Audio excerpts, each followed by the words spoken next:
Ako pala si Billy Berana Jr., 33 years old. Pinanganak ako noong Marso 1, 1992 sa Davao de Oro. Ako ay isang NPA noong 2009 hanggang nag-surrender ako sa 2021.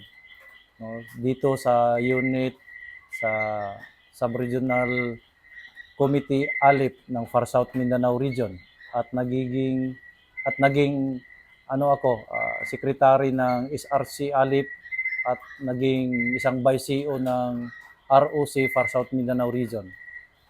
Ako sa kasalukuyan meron akong 2 anak at saka ang aking asawa na dati rin no, na NPA at kadre ng partido bilang regional medic ng Far South Mindanao. Ako uh,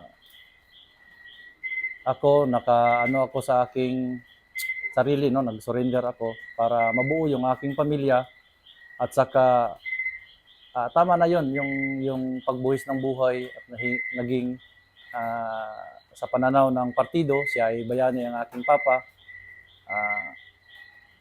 Kami na pamilya, lahat ng aking mga kapatid ay nagsuko na rin sa gobyerno, sa pamahalaan at ngayon ay masaya na kami na nagka nagka-unite no sa aming pamilya para buuhin muli ang aming pamilya na matagal na naming pinapangarap na mabuo ang aming pamilya.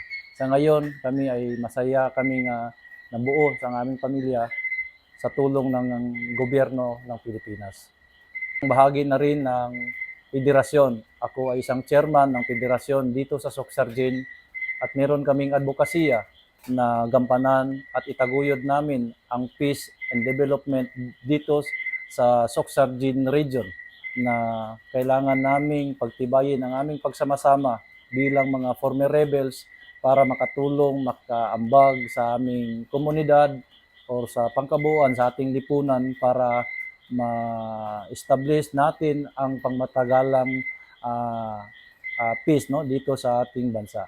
Yan lang po. Maraming salamat.